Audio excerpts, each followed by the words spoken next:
Right, so Thomas, welcome to the Global Impact Show. This is the show where I love to be in conversation with individuals and people who are making an impact on the world and who want to make an impact. So just for the very few people who may not have heard of you and may not have met you or seen you, give a brief synopsis of your background and who you are. Wow. So I'm 53. I've been working since 1980. I started work at Waitrose on the Delicatessen. I still visit the Delicatessen. Wow. Every Saturday. I've had about 26 jobs in those 37 years. I've been a board member on public companies and private companies. I've started my own businesses. I've succeeded in a couple. I've failed in most. I've got like a PhD in failure. Yeah.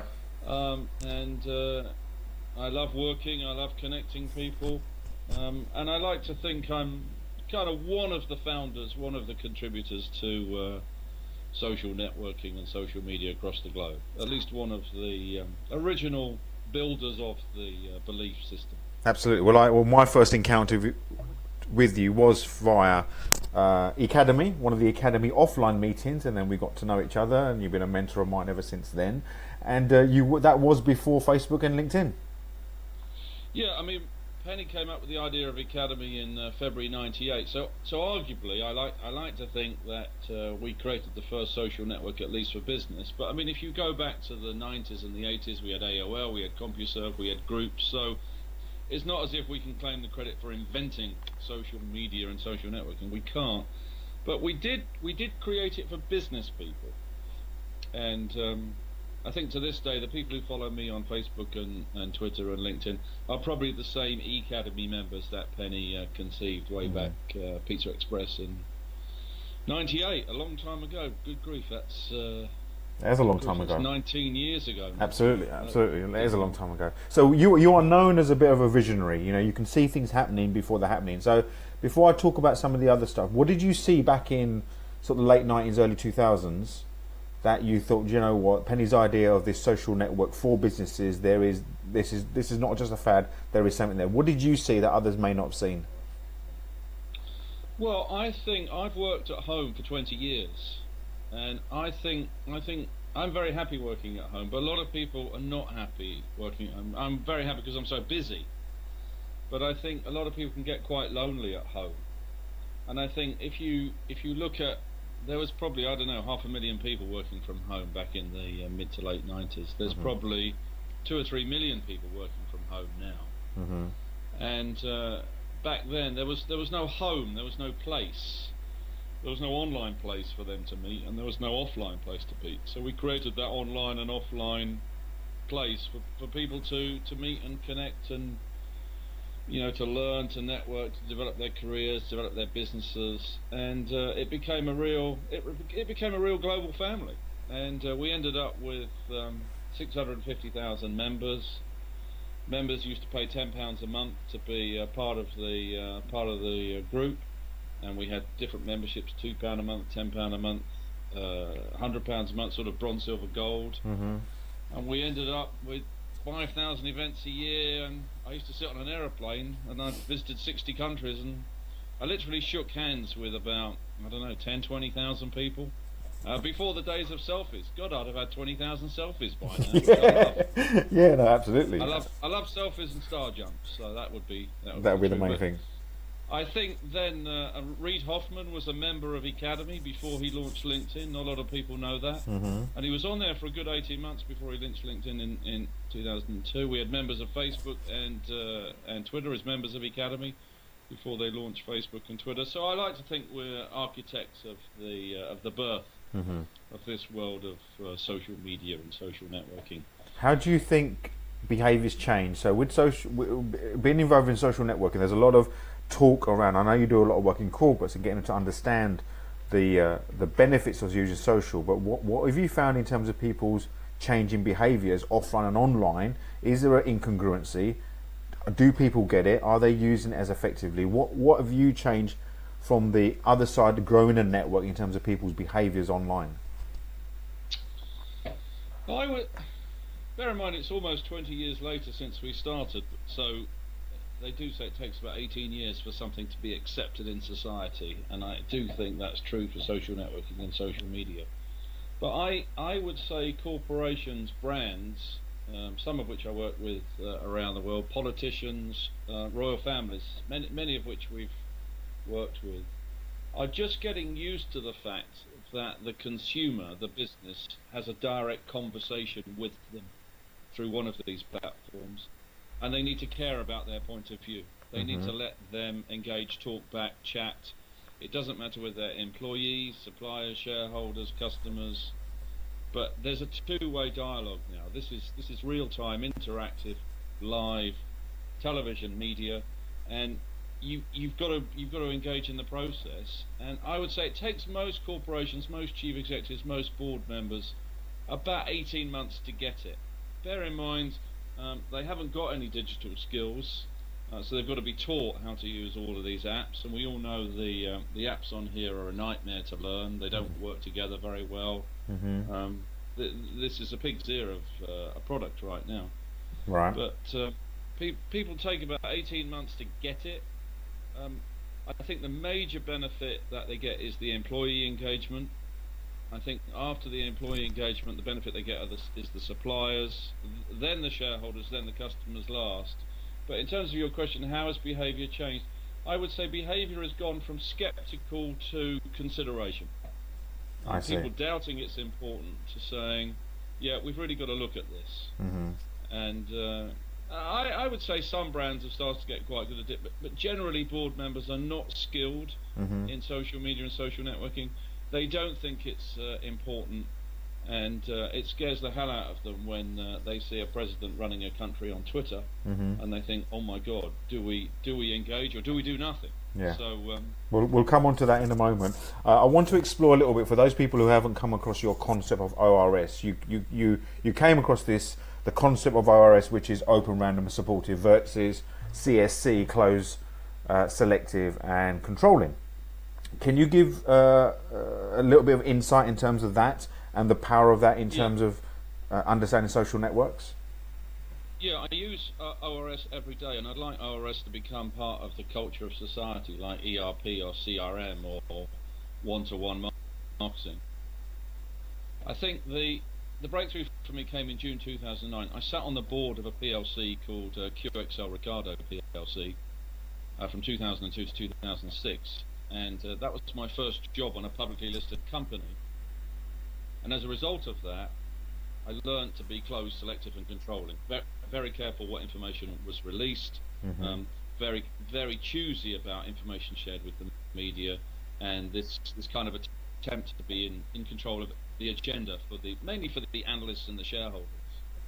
And the conflict for me at the same time building Academy was the Academy environment was completely open. I had to deal with everything coming at me at such a volume.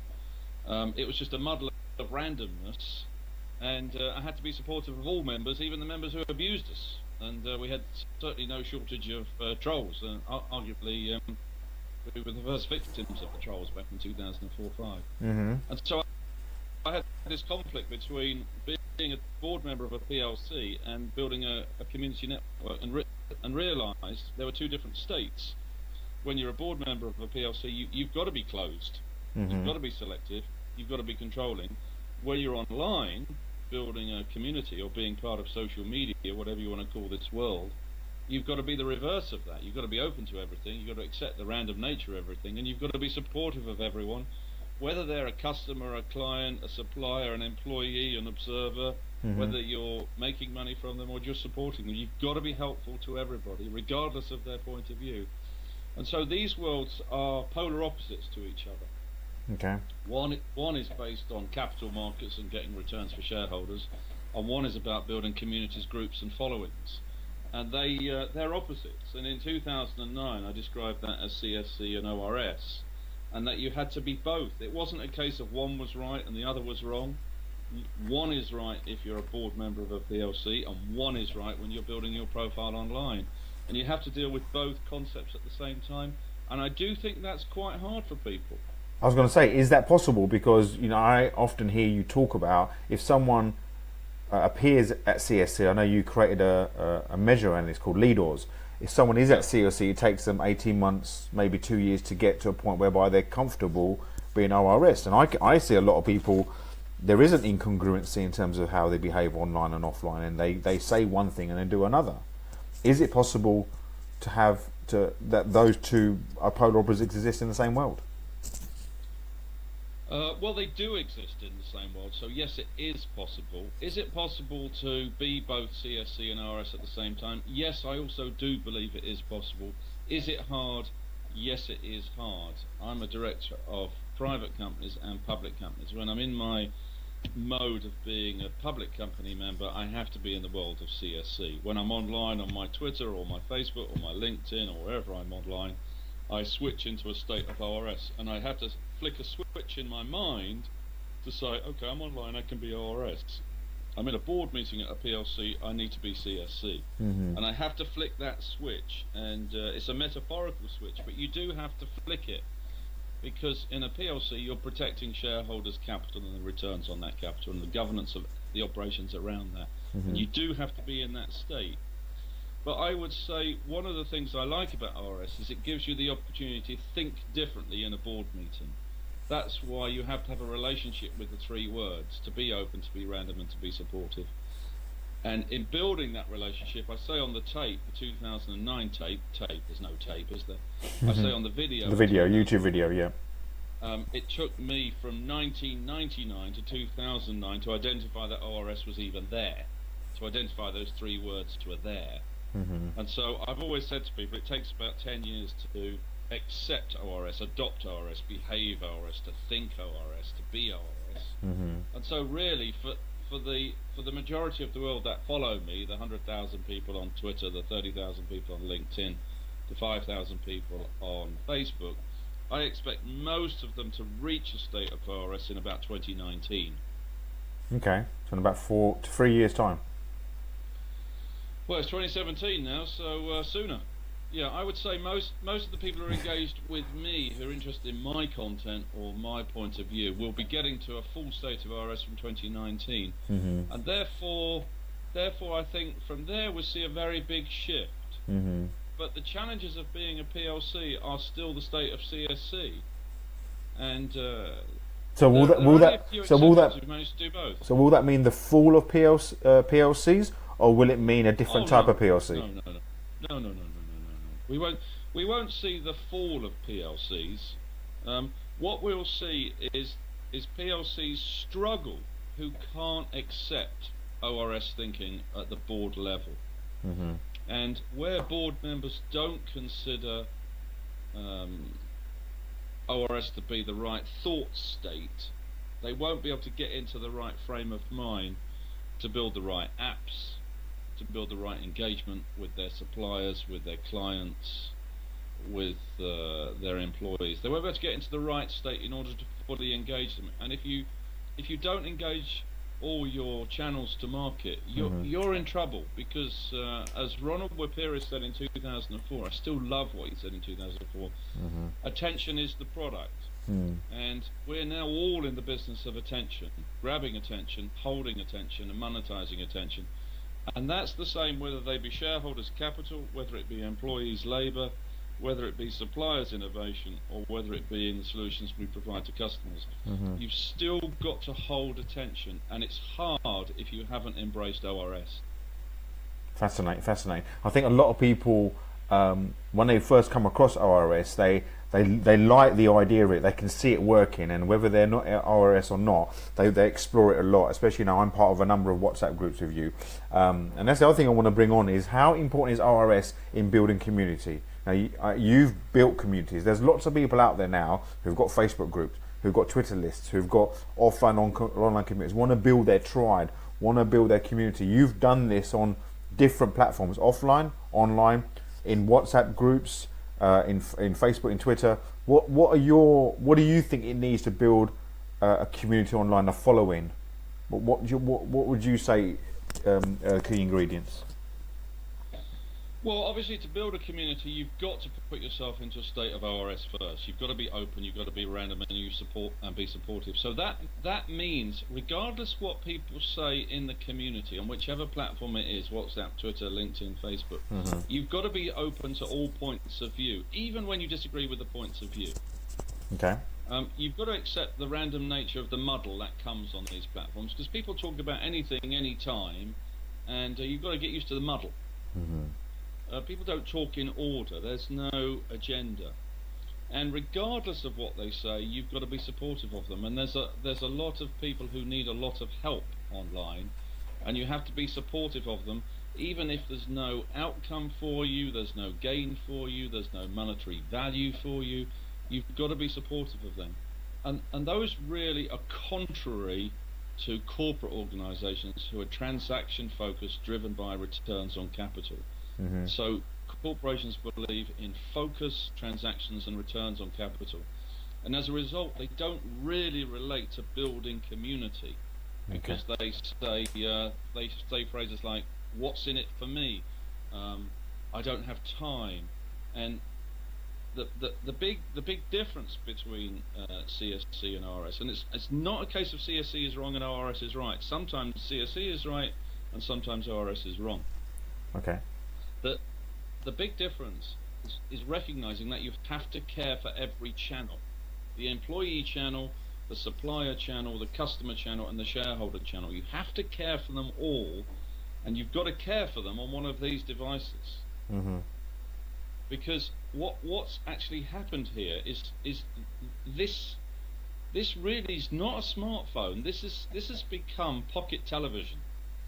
And people are entertaining themselves on pocket television. My dad used to say when I was little, in the 60s, if you keep watching that television, son, you'll end up with square eyes. Well, 40 years later, here I am with actual square eyes, holding a pocket television. What everyone's doing now is putting on a show. Hence this. You're putting on a show. This is Beiju TV. But you've got to put on a show for everybody. You've got to put on a show for your shareholders, who provide you with your capital. You've got to put on a show for your employees, who provide you with labour and skills. You've got to put a show on for your suppliers, who give you innovation and new ideas and new ways to make new margin and create new products. And obviously you've got to put on a show for your customers. And if you don't put on that show, if you don't create that television, you get no engagement, you get no attention, and people forget who you are. And you've got to do it all the time. And it's a constant thing, isn't it? You can't let up. You've got to be there constantly, communicating your message. You have to be. It's like having your own BBC or Bloomberg. So I sit on my laptop like this. I spend all day communicating with people. I've got Bloomberg's on my big screen in the background, so I can absorb the news in real time and tweet what's relevant. Bloomberg's are providing me with a show, but online I'm watching the shows of different people, and those people love him or hate him, the President of the United States. He's putting on a show. It's called Trump TV, and some people love it and some people hate it. But it's important to recognise it's just television. It's just entertainment. Most people don't even know what he even says, and don't even care what he says. It's just a show. So this is the two things I want to. And brands are yet to put on a show. I've been through every credit card, every bank statement, every direct debit, both of business and domestic. And Penny and I and the kids, we consume 122 brands a month in this house. This is cars, finance, banks, airports, hotels, airlines. Whatever it is we consume, toothpaste, smartphones, whatever it might be. Yeah. And of those 122 brands, there's only a few that talk to me every day. And the largest of which is, and the best of which is Amazon. And guess what? I spend the most money with Amazon. TVs from Amazon, Alexa from Amazon, all our supplies from everything comes from Amazon. Why? Because they're engaging me all the time. And brands have got to learn to either be like that or get into trouble.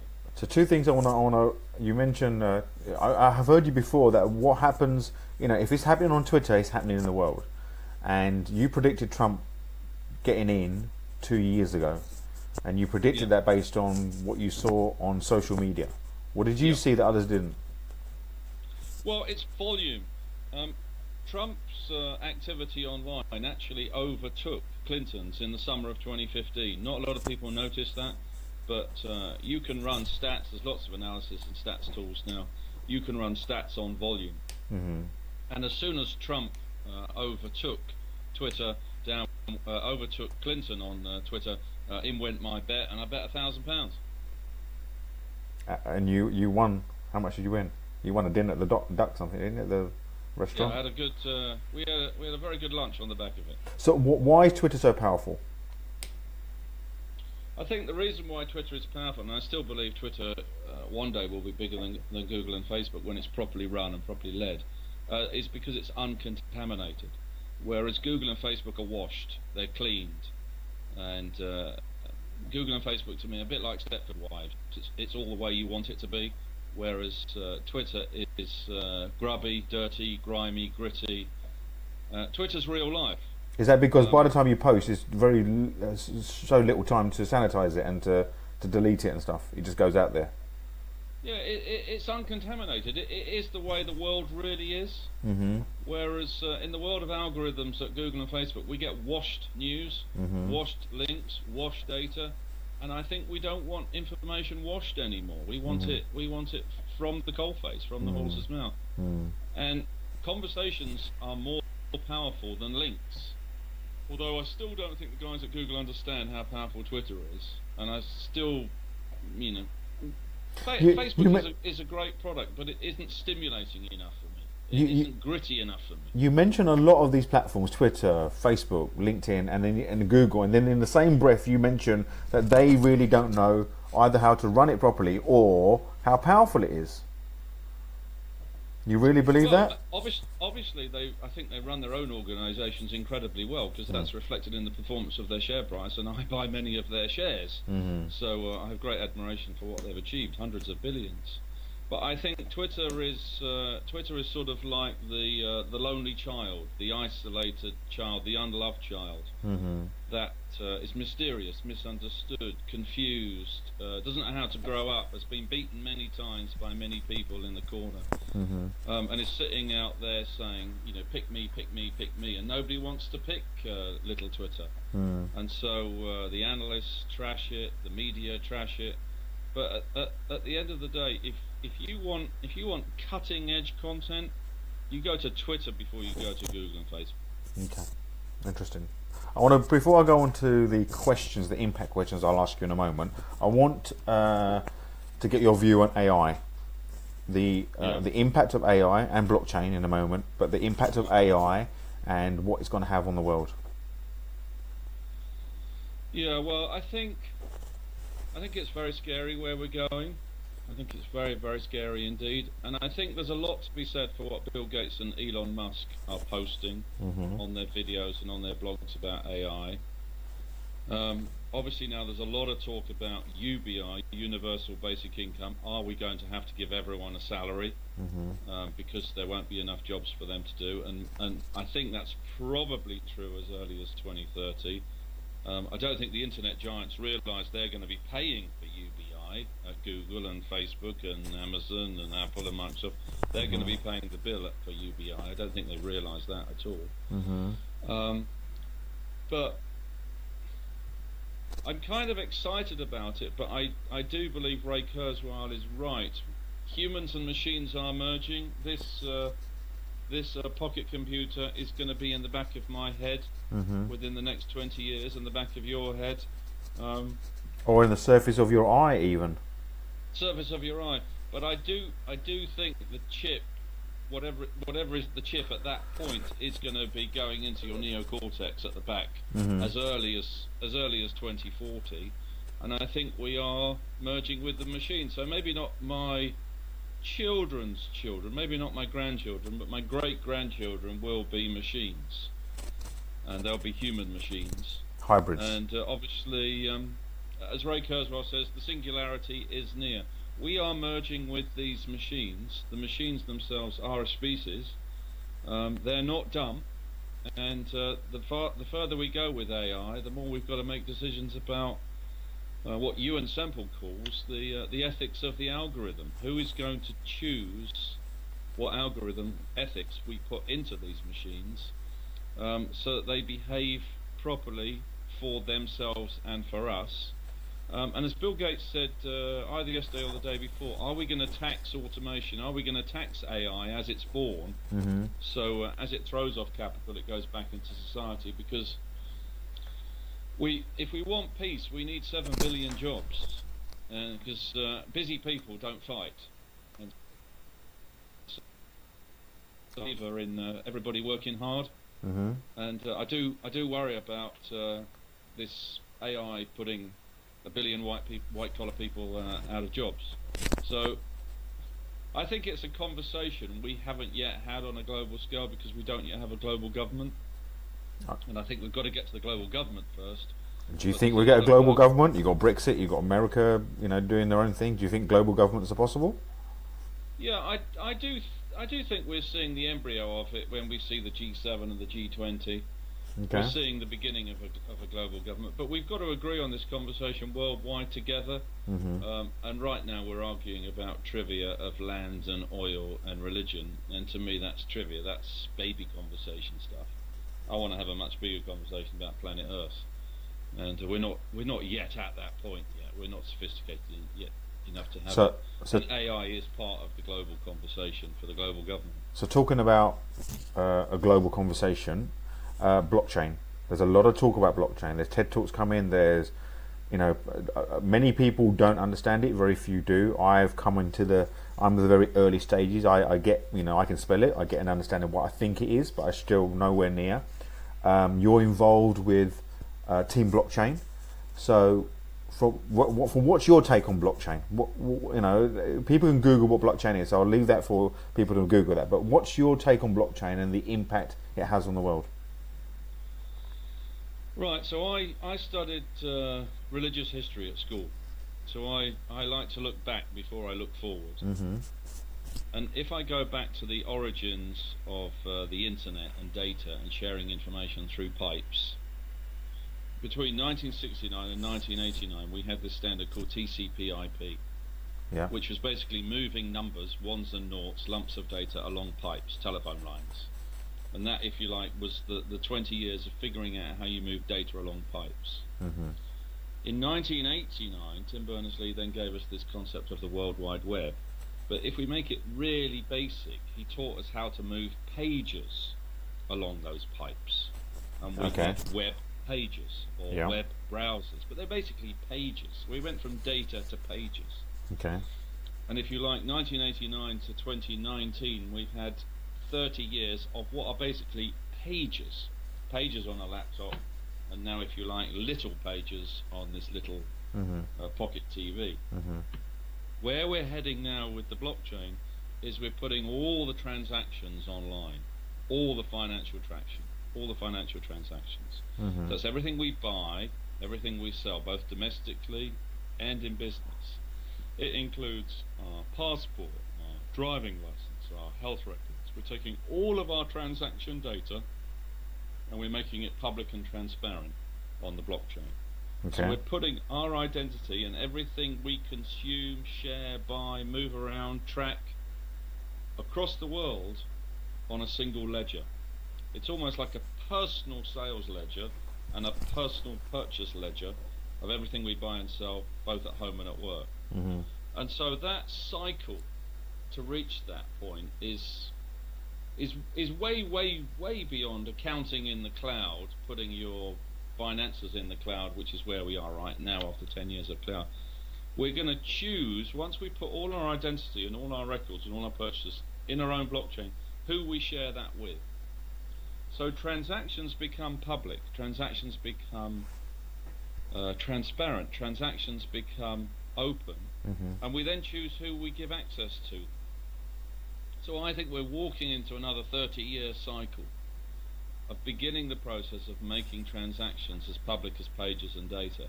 And it's very controversial because people don't necessarily want to do that. And there's sort of a secrecy about blockchain, because your handle, your transaction, your code, your barcode, if you like, your blockchain code, is anonymous. So we're sort of being publicly secret. almost as if, as Dan Brown would say, hiding in plain sight.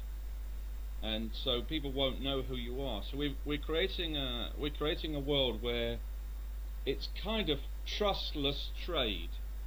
Because we might like each other, but when we start invoicing each other, we might hate each other's processes. Yeah, okay. And that happens all the time because procurement in big organisations is still a mess after 10 years in the cloud. Invoicing is still a mess after 10 years in the cloud. It's still a mess. And we've got to clean that up and have a whole global public ledger, not just of financial transactions, but every lump of data. So you talk about choice. Do people have a choice in this, or is it going to happen? People have always got a choice to not engage. You don't have to do social media. You don't have to use a machine. But at some point in time, Beju Solanki is going to have a blockchain within which he holds records of his behavior, basic stuff like your driving license, your council tax records, your passport, your national insurance number, and then all of your transactional information on everything you consume and sell. And you're going to choose who you share that with. There's a massive security thing there. It takes one person to have one hack and everything's gone. Well, of course, this is the wonderful thing about the geeks. They have this glorious line, where there's mystery, there's margin, and the blockchain can't be hacked. Of course, we know everything can be hacked. So I think, like all new technologies, it's going through its birthing phase.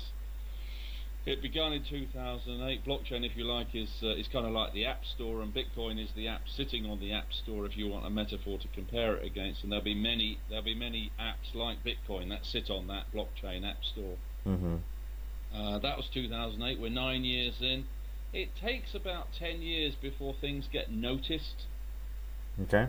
In the world of tech, and it probably takes, as I say, 18 to 30 years before they get applied and monetized. And logic says our transaction and identity records will probably be held by people we trust, like Google, like Apple, like Facebook, like Amazon, places where we're already holding a lot of data, because those are brands we're increasingly trusting. They're some of the biggest companies in the world, and obviously they're paranoid to protect our data. They can't afford to be hacked. So I think they'll be the guardians of our transactions, and through them, or through a mixture of them, perhaps even a federation between them, they'll hold all our financial transaction data. All of our data is a transaction, right down to the sofa we have, the TV we have, everything is a transaction. They'll hold it, manage it, and we'll pay them a modest subscription to look after, to basically care for us. So why I think they don't realise they're going to be ending up paying for UBI, Universal Basic Income. I don't think the big six techs realise that they're getting the invoice from the governments.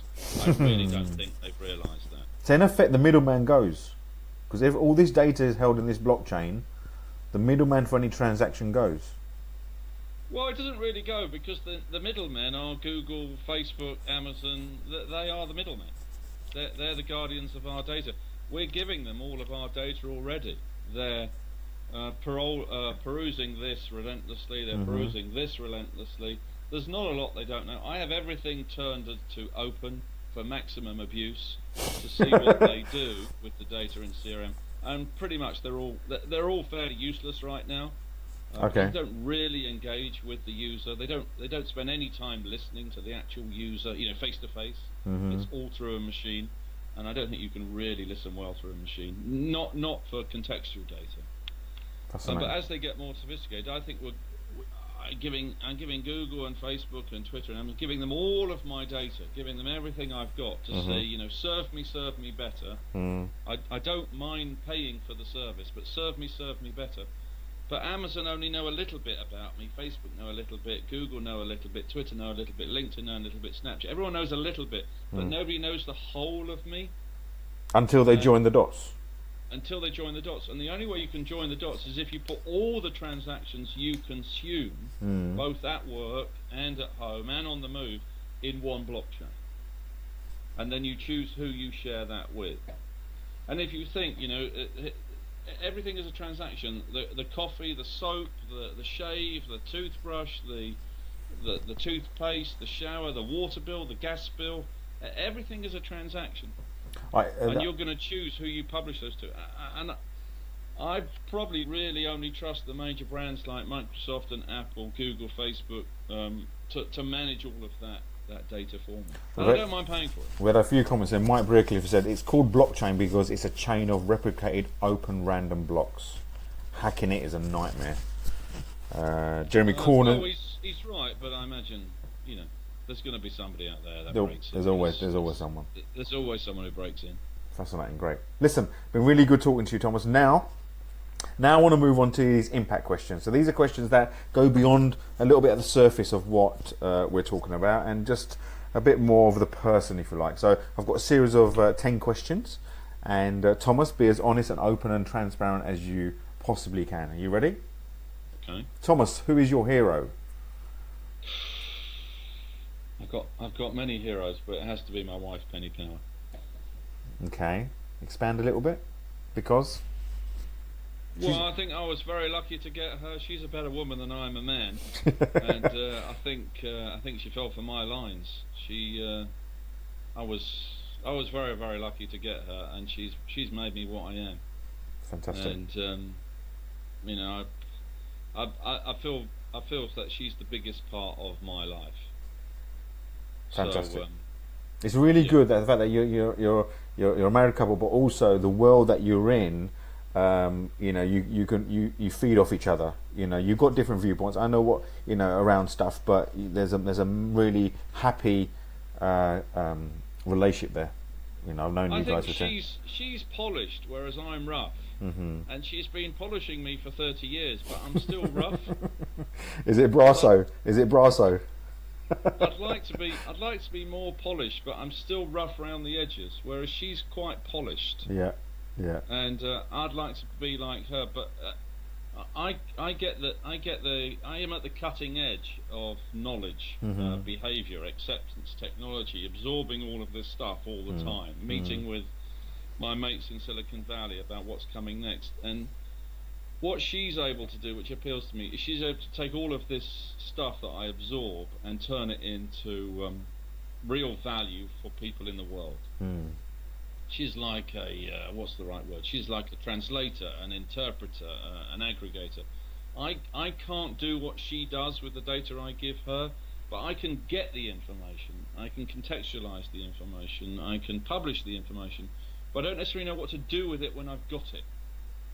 She's not interested in getting it, but she's very good at doing something with it, either to serve small businesses through the business cafe, or to serve consumers or governments. And we have coached governments and royal families around the world together. So I have the knowledge, but she has that sort of intimacy of care of what you do with the knowledge that's consumed. Whereas I'm a learning machine, consuming machine. So she's my hero. Fantastic. She we had her on the Global Impact Show, and she talked about the impact she's having with the business cafe and stuff. So it's fantastic.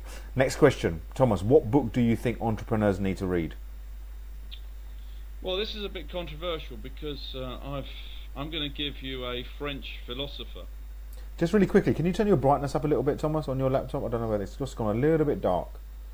Last turn. I don't know whether there's anything. If you don't press any buttons if you don't know. Don't worry. Do you know I don't even have a clue where brightness is. Do you want a bit more light on me? Yeah, that's a little bit better. That's better. Okay. Yeah, you can see now. Yes, that's better. Go on. When was the last time I turned the brightness up on my laptop? All right. I don't even So know what that is. So what book do you think entrepreneurs need to read? Well, my choice is a book called The Phenomenon of Man. It's by a French philosopher called Pierre de Teilhard. And the reason I like it so much is because he was able to describe the internet more than 100 years ago. Okay.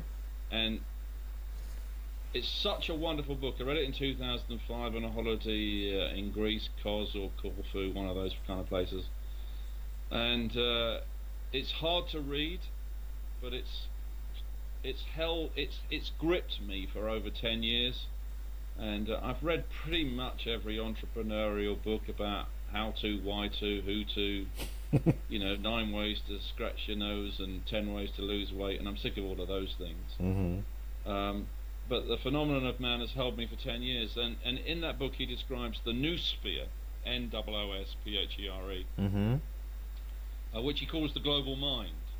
And he describes what we now know as Twitter, Facebook, LinkedIn, social media, social network. He describes that more than 100 years ago. And so if he was able to do that before machines, or I should say before electronic machines, then I think entrepreneurs can should learn to really document their vision of what they see, so that their body and mind can work towards that with a team of people that they're working with, be those investors or team members, because it's very important as an entrepreneur that you work towards what you see out there.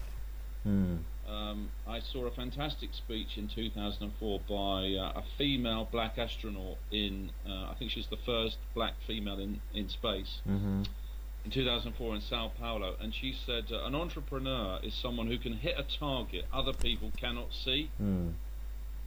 And I've always loved that, and I think Pierre's book allows you to really document your vision, so that you can gradually evolve towards it, even if it's 100 years away. And so that's the book I recommend. Fantastic. We'll put a link to that on the feed so people can get that. Yeah, I've stuck it in the chat for you. Great, I'll put it over. Thomas, whose work do you admire? Well, in terms of my lifetime, I'd say people I've met as a kid.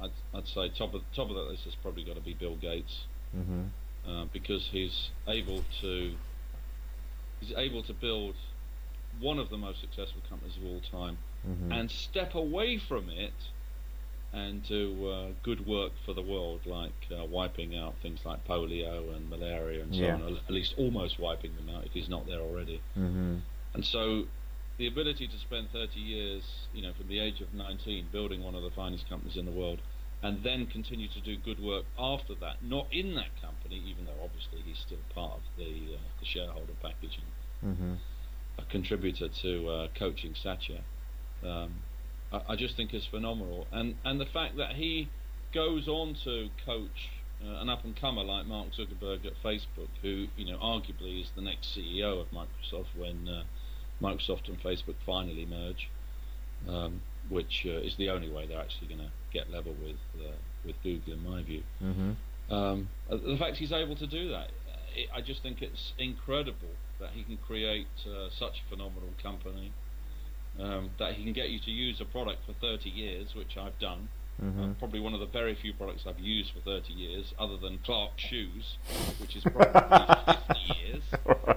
But I don't really have a big relationship with Clark's shoes. Okay. But the fact that he's able to build a business for 30 years, step away from it, continue to nurture it, put all of that effort into wiping out disease in Africa, and coach an up-and-comer who arguably is the new Bill Gates, Mark Zuckerberg. The difference with Mark being, I think he'll be the next president of the United States in 2020. You reckon Mark will be president of the United States in 2020? I do, yeah. Wow, heard it here first on the Global Impact Show. Next question: what is the one thing that will change the way people live their lives? The one thing that will change the way people live their lives. Ooh, the one thing. Pick one. I'm sure there's many. Are you counting this thing as a? I don't know. It could be the phone, the physical thing, or the thing that it allows you to do. What you believe the one thing. You talked about blockchain earlier. You talked about AI. You talked about ORS. Is it linked to that? Is there one thing that you think? Do you know what? It will change. I'm not a big fan of one thing. Like 10 ways to lose weight and 9 ways to run a marathon. I hate all those sort of recipe things. So the one thing, I think the most significant product in our lives is probably the smartphone. I think it's more powerful than the laptop. I think it's more powerful than the television, more powerful than the video recorder, I think in terms of if you want one thing, I would say the smartphone, Hmm. and what was conceived by Apple in 2007 is probably the one thing that has changed the world. If you want one thing, but I think many things will impact human behaviour. Um, all the things we discussed: AI, Yeah. blockchain, Internet of Things, social media, social networking.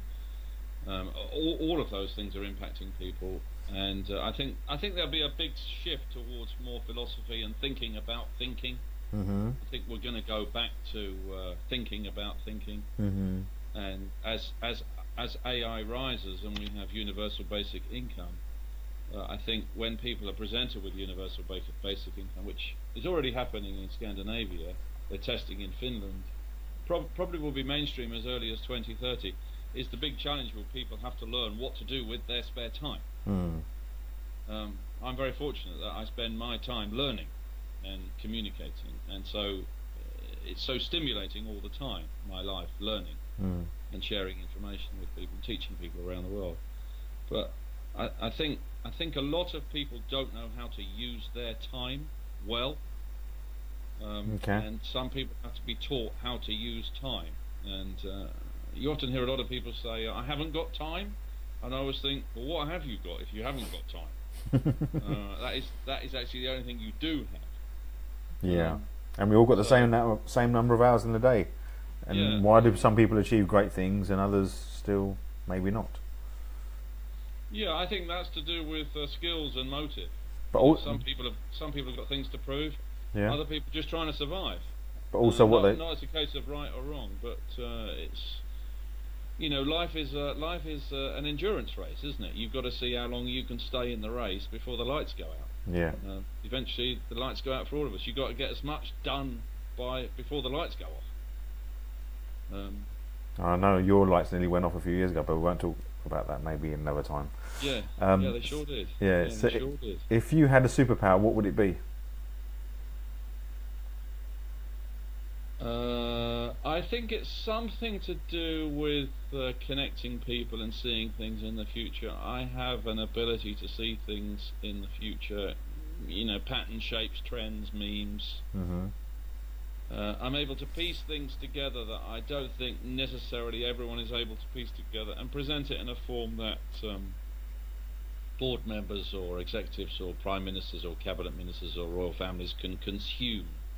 Hmm. So I sort of get a sense of the future. So I guess a superpower. Maybe I'm a time traveler. I don't know. Um, but Doctor Who. yeah, maybe a bit of Doctor Who, but that sounds yeah, maybe. I like the fun of the jigsaw of piecing together pattern, shapes, and trends. I like weak signals around the edge of the network. Okay. And piecing together the weak things. A lot of people use the data in front of them. I like the data at the edge of the network. I like to be at the edge of the network. And it doesn't have to be technology. It can be philosophy, it can be behavior, it can be psychology, it can be intimacy, it can be physical well-being, it can be health, food, diet. I just like to piece together the edge of the network and try and put it into a jigsaw that can be consumed in the middle of the network. So Is it? I don't know what that is. It's really aggregation of patterns and simplification of patterns. But I still think Penn is better at taking the data and doing something with it than I am. I'm good at getting the data Hmm. and making sense of the data. I'm not Hmm. sure what to do with it once I've shared it. Okay. Like a scout, Yeah. I Yeah. can find any data anywhere in the world from anyone at any time So you're in real time. great at sort of mining information. Yeah, Mine. You got the gold, right? I've got the gold. Who wants to do with this? What do you want to do with it? yeah. If you like, yeah, yeah. That's Okay. yeah. Great. What What do you know to be true that others may disagree on? Well, that's a great question. I would say the shift to ORS is definitely accurate. I've had I've now had 8 years to consider ORS, Hmm. And I do think ORS is much more significant than I realise. It might be one of those things that becomes famous when I'm dead, like a painter and a painting. But I think ORS thinking, open random supportive thinking, is a dramatic shift in not just your mind, but your physical well-being. It actually affects your physical health and your state, as well as your ability to think. I would say, what was the question again? What do you know to be true that others may disagree on? Okay, so I really think it is true that you've got to be open, random, and supportive to survive this new world online. Okay. And your own opinion is unreliable. I think focus creates blindness. I really think focus is a dying word, and you've got to be able to deal with the random. You've got to be able to cope with random data sets in real time. And in many ways, if you look at something like TweetDeck, which is random data sets buzzing by, it's a lot like what was that young boy, Keanu Reeves in Matrix. The Matrix. He's probably the same age as me, isn't he? You've got to be able to deal with random data sets on multiple devices in real time, on multiple screens, and before we reach the singularity, and you've got to get good at that. And so I think I know that to be true. The mental state you've got to accept first is open, random, and supportive. You've got to have that conversation with yourself over many years that it's true. Doubt it. Say it's nonsense. Thomas is talking nonsense. It's just bollocks. You've got to have that conversation with yourself before you let it in. And then when you let it in, you've got to do it. And I think that's many years. And I think whenever I get into trouble, I lean on ORS. Okay. And it comes forward into me, and it just says TP, think ORS. If I get stuck in a conversation, if I get stuck at a conference, if I get stuck in a board meeting, if I get stuck with Penny or the kids, if I get stuck in any conversation, I just think ORS, and I find a way through. And ORS, that's being open to anything that's coming to you, allowing the thought to come to you, and then just saying what you feel, believe from your intuition. Yeah, because I think humans have a desire for control, and it's not helpful. Our opinions are unreliable over time. Because they're based on your own assumptions, which are not truths, and it's your view of the world, which is an untruth. Assumed knowledge is a really dangerous thing. If you think you know something, that's when you're at risk. And I also think the other thing about ORS is when you don't understand something. Let's take AI and blockchain, Internet of Things. These are things we don't understand. We don't really know what they are. When you don't understand something, then it's really important. And ORS allows you to accept that. I don't understand AI. Shit, that's really important. I don't understand blockchain. Shit, that's really important. I don't understand the Internet of Things. Shit, that's really important. And ORS allows you to say, okay, back down and accept the fact that you don't understand this thing, and you've got to learn it and do whatever it takes to learn it, because if you don't learn it, you might starve. Because there's many things in the world we don't understand, so many things. There's got to be some filter. Well, I think the filter is when you're comfortable explaining it to somebody else. Okay. When you can teach, I would say my knowledge of blockchain is average to below average right now. And I've been studying it for about 18 months, and I've been studying it every day for 18 months.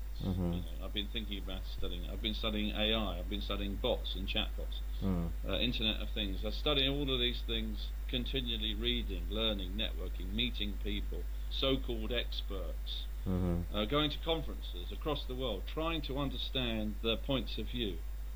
And I get excited when I don't understand, because of ORS allows me to be excited when I don't understand. But if you're CSC, you go frustration, anger, turn it off. And I think when Mark Andreessen talked about the great investor and creator of the browser, when he talked about the fact that he thought 75% of the largest companies in the world wouldn't make it to 2027, I thought, well, I've really got to think about that. How can the best companies in the world, run by the best people in the world, who've been to the best universities in the world, who have paid the most money in the world, who've got access to the most capital in the world, can hire anyone they like to work for them. How can 3 out of 4 not make it to 2027? How is that possible that 75% could fail? And that when he talks about that, I was thinking, goodness me, is that really the difference between ORS and CSC? The 1 in 4 that make it are ORS, and the 3 out of 4 are failed, stay in the land of CSC. And that's been buzzing around in my head since he said it 18 months ago, because it doesn't make sense to me that 3 out of 4 companies won't make it to 2027. It doesn't make sense. Okay. But if you go back to the year 2000, you come forward to 2016, 40% of companies didn't make it. They didn't make it through those 16 years. They were absorbed, consolidated, taken over, went bankrupt, whatever it might be. Yeah. So it's clearly very, very hard to adjust to ORS thinking. And so I like to have that conversation with board members and top folk around the world over a long period of time. I don't want to force it on them. Yeah. I want them to consider it when they're comfortable considering it. They've got to change the way they think in order to deal with this world that we've now created. Well, I think during this last hour or so, the conversation around that, it really, for any board member to watch this and to listen to what you're talking about, IRS is it's a fascinating topic. So that's what you believe to be true that many others disagree on.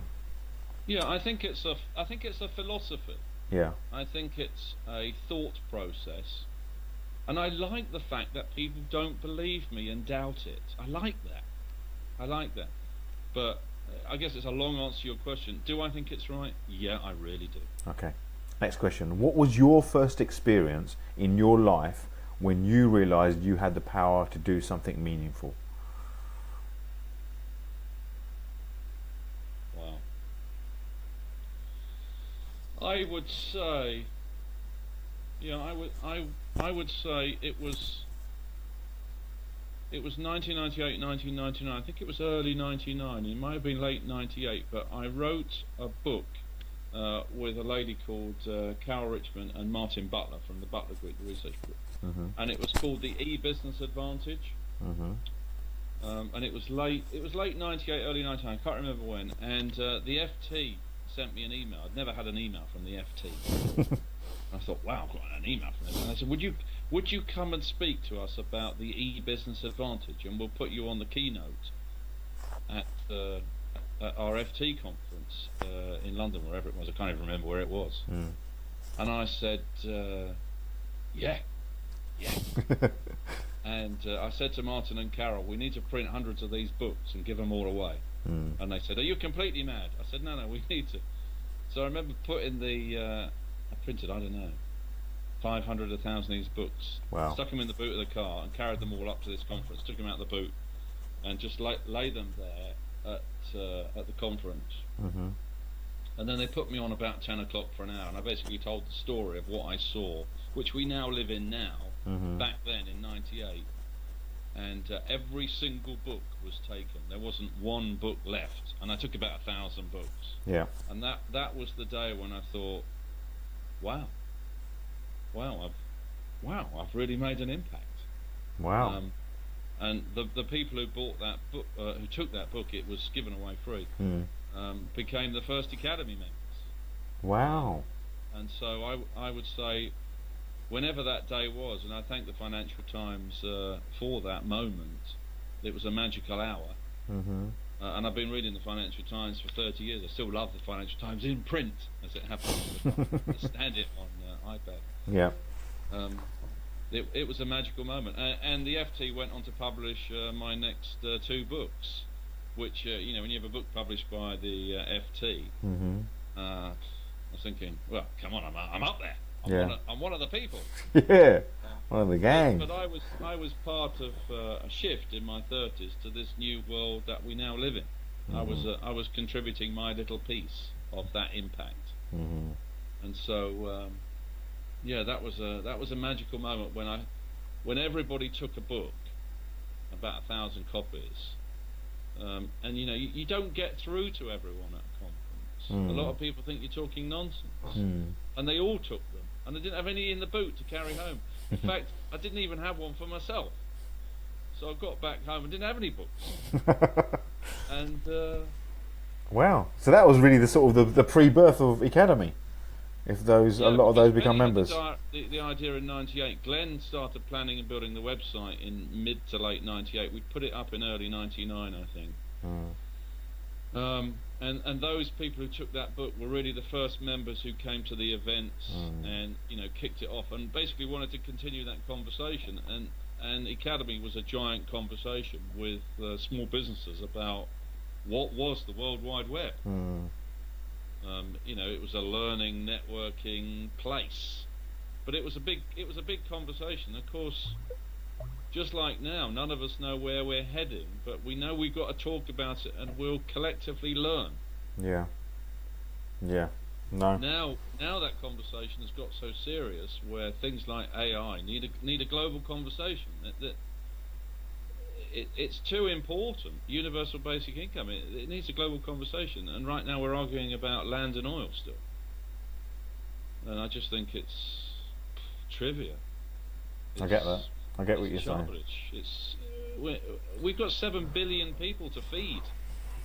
If we want peace, 7 billion people need to work and be busy. We've got to get them busy and get them working. And we've got to find a way for AI and humans to be one. Not for one to wipe out the other and everyone's sitting at home or down the pub drunk, which is could be an output of AI, and we don't want an output like that. We want collective growth as a humanity, and all of that is stored up in Pierre's book, The Phenomenon of Man, which he wrote 100 years ago. How did he write that 100 years ago? Jeremy just put a quote from Pierre. He said, "We are not human beings having a spiritual experience. We are spiritual beings having a human experience." Wow. A quote from that book. Is that Jeremy's picked that out from that book, is it? Yeah, from Pierre. Yeah, from that book. He's put that on the comments in the feed. Well, that's quite good, because then that kind of suggests that we are the aliens and we're just visiting Earth for this 70 or 80 year trip. Maybe we've just bought a travel trip. Yeah, we just travel card to Earth for a few years. Travel card to Earth for 70 or 80 years, and then we ping off to the next one. Who knows? Absolutely. So nice one, Jeremy. Thank you. On that, so if that's your first experience, that FT talk. 3 more questions. Next one. What is the single biggest obstacle you've had to overcome? I would say probably the day I collapsed, June 7th, 2013, in Finsbury Circus, Finsbury Square. Was it with my burst appendix? I was 49, and I was just walking back to Moorgate Tube, and down I went, face down, and I couldn't get up. My phone was flat. I only had my iPad was working, and I was thinking, where's my network now? Yeah. But you said it was a fascinating thing because there were people walking by, not stopping. 1,500 people walked by me on a Friday afternoon. I obviously looked like a drunk executive on a Friday afternoon. I wasn't a drunk executive. I had blood poisoning. I was dying. I would have been dead in 45 minutes, I think, if I'd just stayed there. But I couldn't get up, and I didn't know I had a burst appendix. It was necrotic, so it was severe. I had about 90 minutes to live, and nobody would help me. In the centre of London on a Friday afternoon, nobody would help me, and it was a real shock to me. That nobody would ring an ambulance, nobody would lend me their phone, that nobody would help me. What happened? It was a real shock. Well, my phone was flat. The battery was flat. It was about 4:30. I managed to send a message on my iPad to TJ, your son, to my son, saying, "Can you call an ambulance? I need an ambulance. I need it now." And he thought I was playing a game, and I was being like Jack Bauer in 24. And he just forwarded it to Hannah and said, your daughter, my daughter in London. Hannah called an ambulance, and from where she was at university in Warwick. So effectively, the ambulance, the call for the ambulance in London came from, and I was lying on the ground, so I couldn't get up to wave.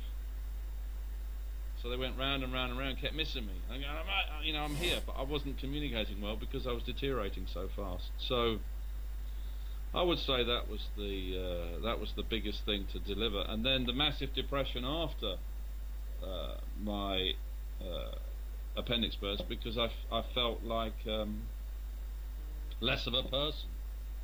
I had a huge swollen stomach. They had to scrape out all of this, poison, blood poison, if you like.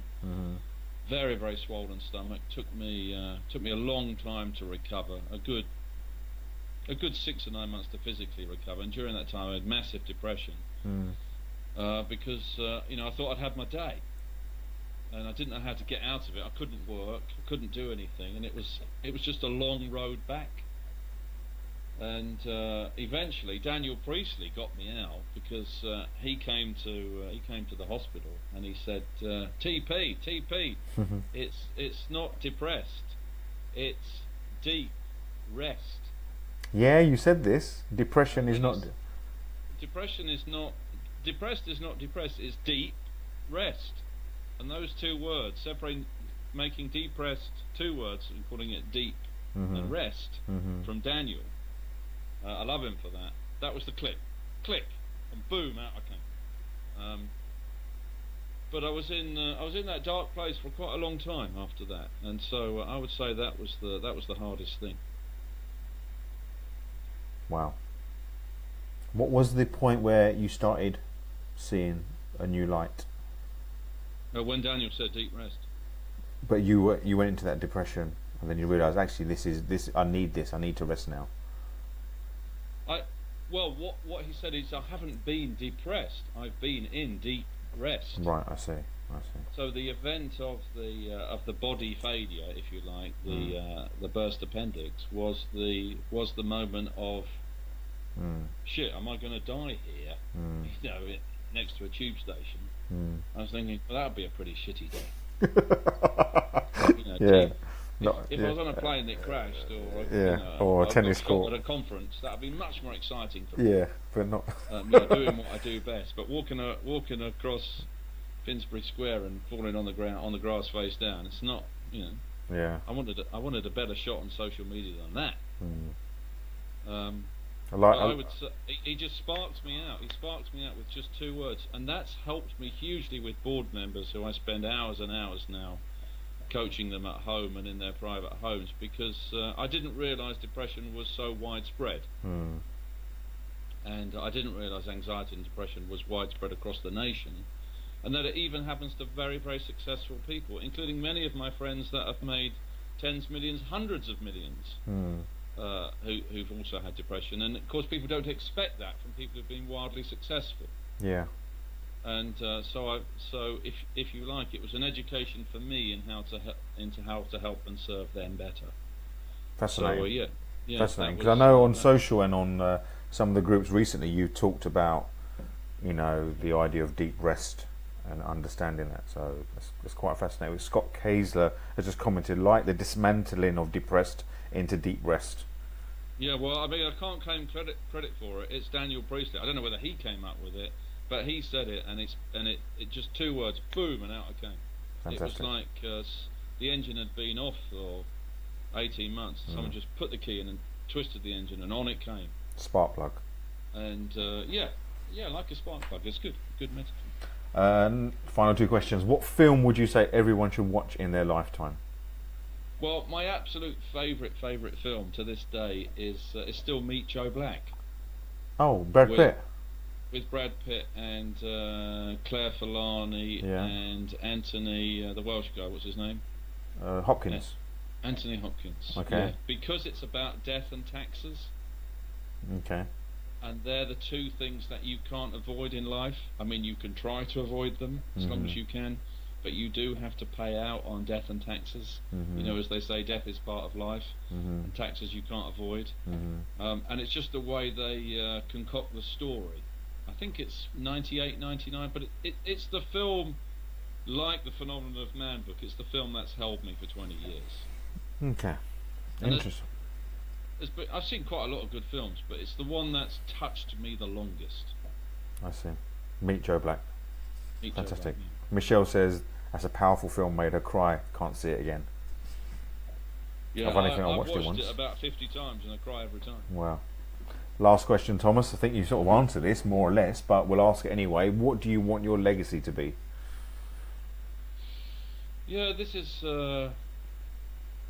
I guess my legacy is embedded in the DNA of Hannah Ross and TJ. So if you like, that they are my legacy, because I want my R&D and DNA to be inside them, and I think it is. So I guess physically, in the physical form, they are the legacy. Mm-hmm. Conceptually, as a concept, I guess I'd like ORS to become famous, to become a philosophy, a behaviour, a thought type, something that people accept and adopt, a hashtag, a place, a group, a community.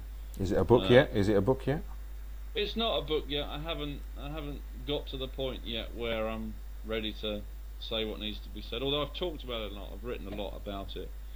Maybe you could write it, and then when it's ready, then you publish it. You don't have to publish it. Yeah.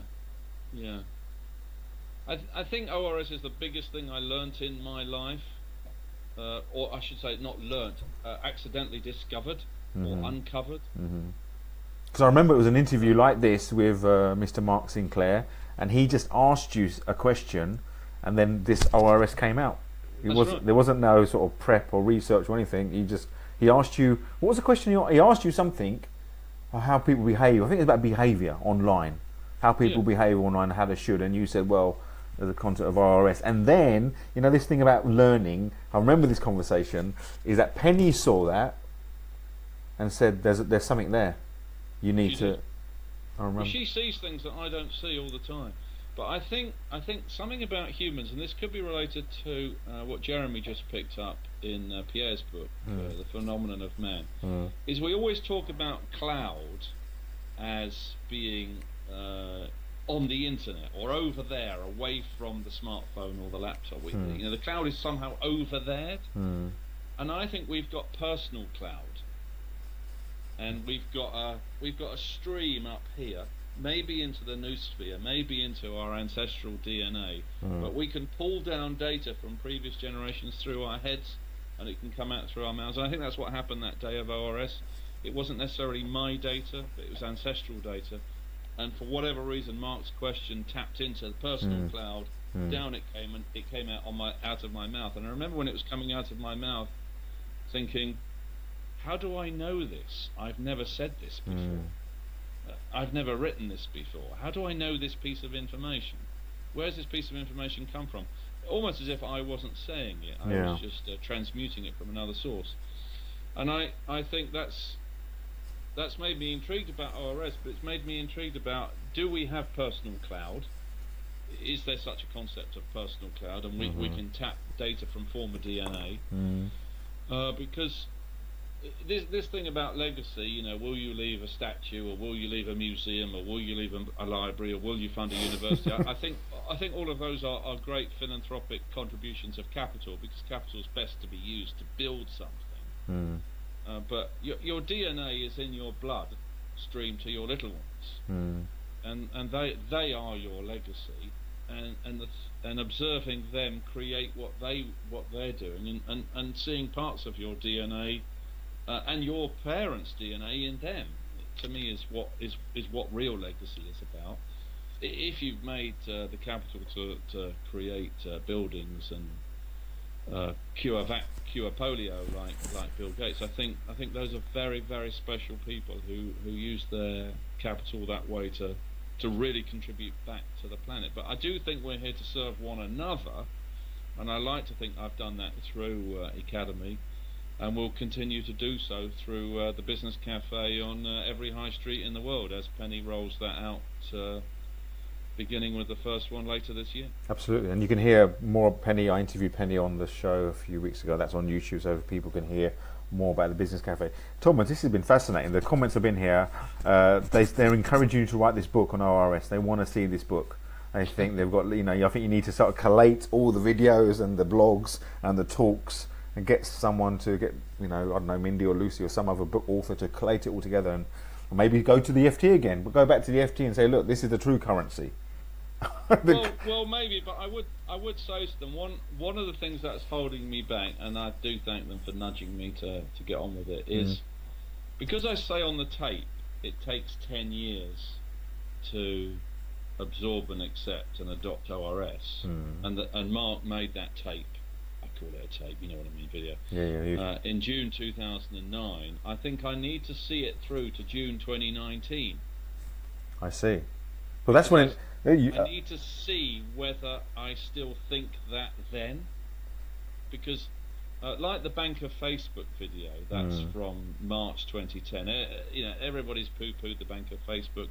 Like the Twitter video about one day we'll see a president of the United States run a country on Twitter, and everyone's giggled and laughed at that in December 2010 when I put that video up. Now we're seeing it. And so a lot of the things I see are 5, 6, 10 years ahead of time. So I kind of want it to mature and settle, and let ORS become the philosophy of the 2020s. So we can look back on the video and say, well, look, I thought about that. Well, I didn't think about it. I channeled that piece of information in June 2009. Now it's a time to settle. Like a good wine, we can decide whether it's a vintage or still a young wine. And that's kind of preventing me from publishing, so even though I've got the content and the structure. So people are saying, start writing it now, allow yourself to absorb the writing for 2 years, and then publish it. What would be published? What would be really good, Thomas, is to publish the date that you released that YouTube video, or when that YouTube video was recorded, the 10-year anniversary book launch in the middle of the FT building or somewhere, talking about ORS, and yeah. Maybe. I mean, I do like the idea that the ORS philosophy that Penny loves as well so much, and so do the kids also, as they've started to accept it, and it's still quite hard to accept. Well, will be an ingredient of the business cafe. I remember, So the cocktail is resident in the physical form inside the business cafe. So, I kind of think my legacy is hidden in there somewhere. If you want a metaphorical form beyond the children. Well, I remember when I came to an Academy meeting. It was 2009, and you said, "Get onto Twitter." Well, Twitter was an antique by then. I mean, that 2009. You said, "Get," and it was like, and without being conscious about it, a lot of the things that you've said to me, so just do it. I've sort of been open about it. I've not judged it or not done it, and most things have like come true, if you like. And I think there's a lot of, sometimes people interpret ORS as being naive. Oh, you're saying yes to everything. You're not thinking about it. You're not analysing it. You're not making your own judgment on something. That means you're following an opinion. Well, it's not about that. It's allowing. It's like you're a stone in a river, and things are flowing to you, and some things will stick, and the things that matter at that time will stick, and then go with it. And you might not be ready now. Something else might be ready. So blockchain is in the stratosphere, but for some people, it won't stick for another 2-3 years, and then it's ready for them. No, you speak well here. The thing about sticking is, I like to know the data that sticks for long periods. Because every day feels like a month to me now. The amount of data we consume in a day is like what I used to consume in a month 20 years ago. Yeah. There's so much information. We probably consume 1,000 messages a day now across all of these different devices, television, machines, WhatsApps, tweets, Facebook. It's endless. Yeah. And that's equivalent to what we consumed 20 years ago in a month. So we're probably consuming, say, 30,000 pieces of data a month. 300,000 pieces of data a year. And so if we are consuming that much data in a year, back to your word, what sticks? I'm interested in the bits that stick. And ORS has stuck. It's stuck. Academy has stuck. Twitter has stuck. A lot of things have passed through. And I want the things. I want to access the things and hold on to the things that stay around.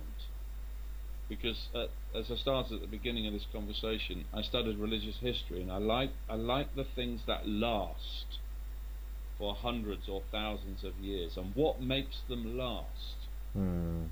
Because social media is very transient. It's passing through every day like a TV show. Here we go again. 9 ways to this, 7 ways to that, 6 ways to that, 5 ways to that, 3 years to that. I think, oh, yawn. I'm not interested in 7 ways to lose weight. I'm sick of all of that recipe world. I want long-term, deeply embedded, deeply ingrained thoughts that last a generation. And I like to think ORS is one of those, but I'm not sure whether it is. I think it might be. I'd like to think it is. I'd like to see the business cafe on every high street in the world. But do we have the privilege of and the honour and the skills? Yeah, but tap into the capital to achieve that. But you talk about. I like to think we can, but I feel like I'm still. I don't know what's the right word. I guess I'm still waiting to be accepted and respected for my point of view, even though I've been working for 37 years. So, and I've done how will you know you're accepted and respected in terms of? Is it a question of a tipping point of a volume of number of people? Is it a certain group of individuals that say, "Oh, we get it. As long as you get it, then I know I've arrived"? Is it a volume? Is it a certain group of individuals? Is it if it appears on news at 10? What's your indication that you think, it's accepted? Because a lot of people that I speak to in our vicinity understand the power of RS. They might not be practicing it. They might not be wholly agreeing with the philosophy, but they get. It's like a religion. I respect a religion. Doesn't mean I believe in it, but I respect what the message they're trying to give. So when will you know? Probably true recognition of it would have to be at either president or prime ministerial level, where it's referred to as the behaviour pattern for a nation or a company. That a whole organisation has to become ORS, or a whole country has to become ORS. And I guess to hear that from members of a royal family, cabinet members, presidents, prime ministers, chief executives, to hear it at that level, I would think, it really is a philosophy that does exist and can be adopted. And albeit it does take many years to accept and absorb and practice, like you say, there are many thousands of people using it, verbalizing it around the world, using the hashtag. I hear it across the world at conferences, my own words played back to me, and I think that's wonderful. But to truly deal with this world we're now in of the AI, of the blockchain, the whole nation has got to be ORS, just to accept it and then deal with what to do, and then from a whole nation to the whole planet, and that's really difficult. Do you think we don't have ministers and prime ministers yet? We've got early signals of suitable candidates. We don't have those kind of people yet who can verbalise that, and so I think, well, really ORS is probably going to come in the 2020s, whether it's Mark Zuckerberg who's president of the United States, but we will have digital leaders. Do you think Trump we don't have digital leaders yet. Do you think Trump gets ORS? I think he understands a lot about it. He is very open. He can deal with the random, and he does his best to be supportive. But the trouble for Trump is he's got death by 1,000 cuts by the media, and that's making him angry and controlling. And the media's become very left wing, and so you've now got the right wing and the media, and that doesn't benefit society collectively. On the upside, the lunacy of Trump actually will create more democracy, because more people will protest and more people will vote. 130 million people voted in the United States. Nearly 70 million people didn't bother voting, which is a shame. There's 324 million people in America. 200 million people should vote. At least 180 million should vote. So I'd like to see that happen. And the upside of Trump's lunacy is we'll see more democracy. But for me to see ORS really accepted, I want to see it in every business cafe all over the world. But I want to see a leader of a nation say, this is the way forward. Well, this is the philosophy we've all got to adopt. And then I'll think, yeah, my job's done. Okay. Well, I think you've talked. I can finish my travel. You can. Travel car. I think you've talked yourself into making sure this book is published in 2019. So yeah, I think. You have. Well, you have. Yeah. You Well, have. I've talked to because a lot of people are saying I want to read about ORS. I love it. From what I've heard, Jerry's put a link out there. Who's this here? Somebody's asking. Jeremy Corner's written a super article about. He's put the link. His experience of ORS, and he's put a link on this feed. And he's put and there's a Nigel Bobbs who said, where can I read about it? If you Google IRS and Thomas Power, you'll get that video that Thomas recorded back in 2009. Thomas, we've been going on for now hour and a half. Oh my God! And it was Have I been blathering on for an hour and a half? I'm sorry, everyone. I haven't bored you all. Well, no, the viewers have been still there with lots of comments, over 50, 60 comments. People are still viewing, and also they can see the recording. So meant to go on for 45 minutes, but we've gone twice as long. So just a test. Are you sticking all this on YouTube? Yep. So this will be uploaded to YouTube in the next couple of days, and I'll send a link to you, and you can put this amongst your library of commitments. Are you gonna? Can we have a commitment that you'll get this book published in 2019? No, you can't. No. No. A white paper then. A white paper. The great thing about you making this video, Rachel, and I really appreciate it, is that whatever I think is now on this tape. Yep. And I love the fact that you say tape. It's like There's no tape. Yeah. But one of the things I love, I don't know why it's this particular person, but I remember I was in a bar in Bali, at a conference in Bali, speaking to Roger Hamilton's crew, 10 or 15 years ago, I can't remember when, and they had a great big screen above the bar, and on came Freddie Mercury singing at Live Aid. Was it 85? Yeah, 85 Live Aid. Yeah, 85 Live Aid. And I just watched this video for about 10 minutes. One of his finest performances ever, I think, for Freddie. And I just think, well, Freddie, you can't die. You can't die. Once you're recorded live, you just can't die. And the fact you've recorded me live and you're sticking me on YouTube, I can't die now. You can't. And even when I die, I'm sort of not dead. And I do think it's so important for people to put their thoughts down on video, on YouTube or Facebook or Twitter, wherever they put them, because it's important for other people to know.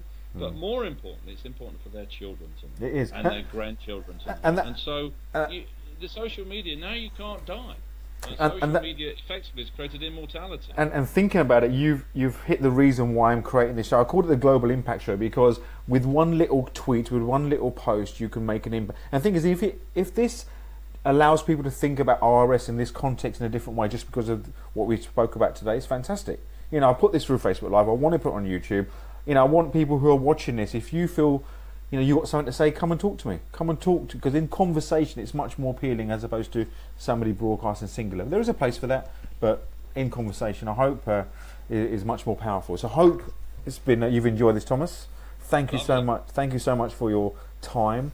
There's a number of events coming up which Thomas doesn't know about yet, but he'll be speaking at. So I'll let you know into that soon. But thank you so much, Thomas. We're gonna thank you all for your comments. Cess, Lawrence, Ansher. There's loads of people who made comments because it's gone on YouTube. We'll make sure we reply and comment to those afterwards. Thomas, I'm sure you'll be online there. Any final words? Conversations create transactions. Make sure you speak to everyone. Fantastic, great. So this has been an EnSpirit.Global production, live with Thomas Bell on the Global Impact Show, and we'll see you very soon. Thank you, Thomas. Thank you for your time. Bye-bye. Cheers. Thank you, Bye-bye. everybody. Bye-bye.